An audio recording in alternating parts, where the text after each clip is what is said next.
guys should already know what time it is. It is time to pick our June TBR. I decided to bring the TBR cart in here today because the lighting near my bookshelves is just shocking today, so here we are. I feel like I barely need to do an introduction, but if you don't know, every month I pick my TBR using my TBR jar that is full of prompts, and I obviously have to pick a book from my TBR cart that completes the prompt. I usually pick out 8 prompts and choose 8 books because that kind of just works well for me. And I have some good news. Last month I read 7 out of the 8 books that I put on my TBR, which is pretty good if you ask me. I don't think I've ever completed an entire TBR, like read every book that I put on my TBR, like never, but 7 out of 8, that's pretty good. I'm pretty proud of it. Let's see if we can keep the streak going this month. I'll also try and remember to link the playlist down below where I have all of my other ones that I filmed of this video, because I've been doing these for quite a few months now, so if you want to see some other books and prompts and things that I've chosen, check out the playlist. So let's just get straight into it. First prompt.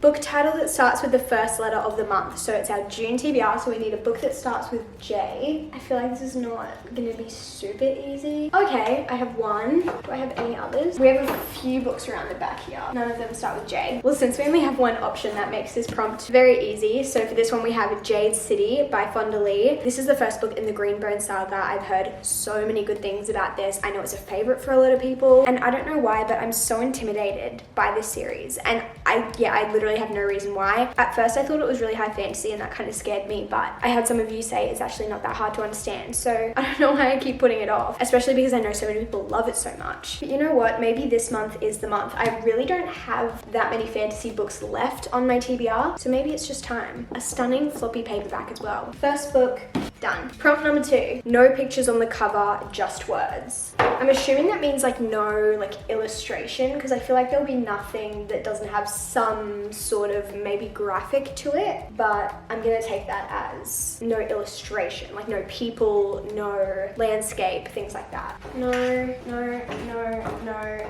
Oh, maybe.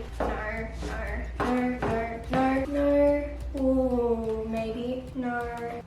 Do we have any romance? I think all of the romance ones have people on there. Ooh. I think I'm gonna go with More Than Words by Mia Sheridan. I mean, it has like a leaf on it, kind of like a leaf print behind the words, but I feel like it still fits the prompt. This is one of those books where I don't know why I haven't read it yet. This is the author of Archer's Voice, and I love Archer's Voice. And so far from Mia Sheridan, I've read Archer's Voice, Travis, Most of All You, and Kyland. So I've read 4 from her and I've enjoyed all of them. So hopefully I'll enjoy this one just as much. As far as I'm aware, I'm pretty sure this is childhood friends to lovers, and both main characters probably have some trauma because pretty much all of Mia Sheridan's books have that. There's always a lot of trauma involved. So it's like childhood friends to strangers to lovers, potentially. Oh, it actually sounds so good. And the guy's a musician. You know what? I think this sounds really good. Okay, I'm excited. My battery's gonna die. BRB. Moving on to prompt number 3. Plant on the cover. Okay, I feel like maybe...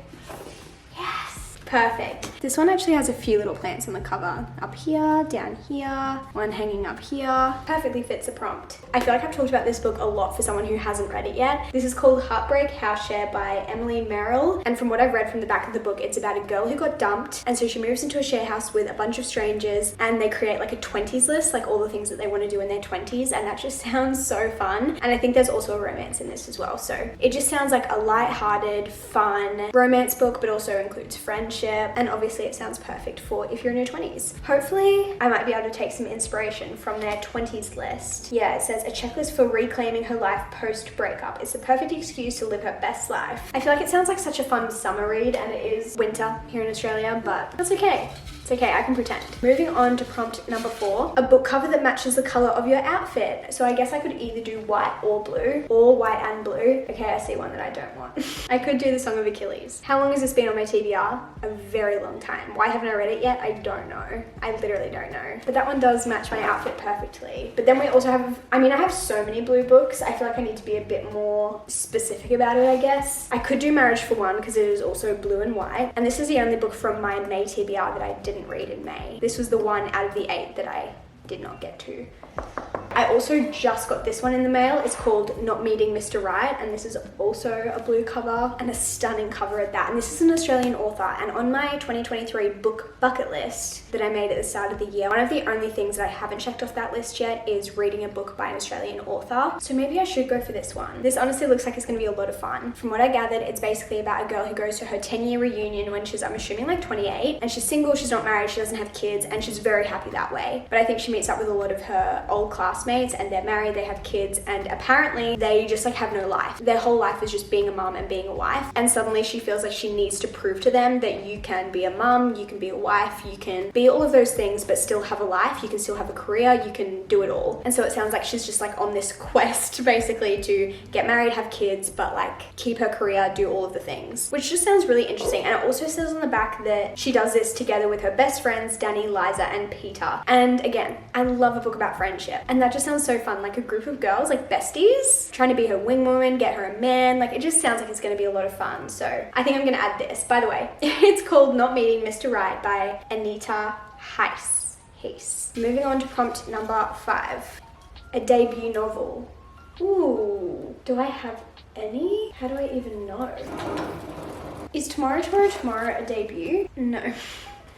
Okay, this is a debut. I don't know about the rest of them. I think I might just go with this one, honestly. This is Compulsion by Kate Scott. I don't know a lot about this. I actually got sent this by the publisher, probably a few months ago now, but I just haven't got around to reading it yet. It doesn't sound like it's like my normal go-to read, and I think that's why I haven't read it yet, but it does sound very, very interesting. Okay, so it's about a girl called Lucy who is an editor of a music magazine and is kind of like getting caught up in the whirlwind of the music industry, it sounds like. It says, but as her life veers from complicated to chaotic, she burns it all down, decamping to the remote seaside town of her childhood to start again. And it says it includes a stalker, a not quite ex-husband, and an affair with a cold, charismatic musician. Huh? This sounds so chaotic. Past friends and compulsions reappear along with new fascinations. One of them is Robin, photographer and lonely son of a famous producer. Ooh, very interesting. Like, I'm very intrigued to see what this is like. I feel like it's more like literary fiction or maybe even historical fiction of the early 2000s. Maybe a bit of chick lit. Looks like there's a bit of romance in there too. Like, it sounds really interesting. I'm just so intrigued. I just have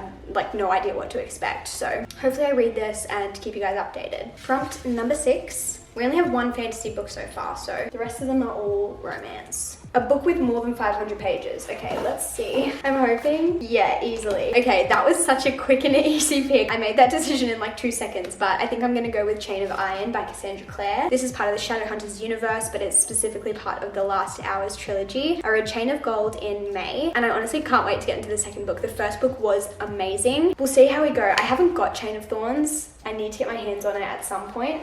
Also, I'm thinking of doing like a no buy in June. So like no new books in June. I'll either just use my library, I can read things on my Kindle, or obviously read my actual TBR, my physical TBR that I already own, because I obviously have a lot of options here. And I feel like in April and May, I just bought a lot of books, and I would love to get through a lot more of them. So hopefully my library has Chain of Thorns. Otherwise, I don't know what I'm gonna do. Very excited to pick this up. And of course, so good to have another fantasy on our TBR. What are we up to? Number 7? 3-word title. This is a good one. We could do Practice Makes Perfect. We could do X's and O's. We could do Marriage for One. We could do The X Talk. We could do Ready Player One. Girl Serpent Thorn. I feel like we have so many options for this. I can't... Yeah, okay. I know I already have so many romances on my TBR, but I think I'm gonna have to go with Practice Makes Perfect because I recently read When in Rome and it was so freaking good. Like, I was so shocked at how good it was. I loved every minute of it. You guys would have seen it in my 24-hour readathon. And I have honestly been like holding off reading this because I want to read it so bad, but I just wanted to give myself a bit of a break after finishing When in Rome, so I didn't like mix them together too much in my head since they're set in the same small town. But as far as I know, this is a small town romance about a florist and a bodyguard, and this is also a companion novel, so I would recommend reading When in Rome first because it really like sets the tone of the town. You get to meet all of the townspeople and the family and like all the characters that I think are gonna be involved in this, so I wouldn't recommend going straight into this, but you probably could. But also When in Rome is so good that I'm like, please go read that. But Sarah Adams books are just so cute and sweet and lovely, and I'm hoping this one is just as good as When in Rome for me. Okay guys, last prompt for the month. Cartoon cover. I was gonna say that means it definitely has to be a romance, but it doesn't necessarily. I mean, I think I've got like 2 options in my brain that I would really like to go with. I think I either want to do Love Theoretically, which actually comes out in June. This is an advanced copy, but this comes out I think June 13th. Yeah. Or I want to do Twin Crowns. These are the 2 covers. I feel like I should do Twin Crowns because I don't have as much fantasy on my TBR right now, but also the 2 fantasy that I do have on my TBR right now are both parts of series that I could also continue throughout the month. So like I could continue the Greenbone Saga and I could also continue The Last Hours. Whereas this is just a standalone. I already know I'm going to read this in June either way, so I think I'm going to pick this. But I wouldn't be surprised if I pick up Twin Crowns. Like if I'm looking for another fantasy read, I honestly don't have that many fantasy books left on my TBR, so I wouldn't be surprised if I get to it, and I already have the sequel, so I honestly might get to it anyway. But I think I'm going to choose Love Theoretically to officially go on my TBR. I'm really excited about this. I think it is it Fake Dating? It says Fake Dating with a twist, and I can't wait to find out like what that twist is. Best friend's brother or something. So it's the older brother of her favorite client, and I'm assuming this is like science-y, like women in STEM.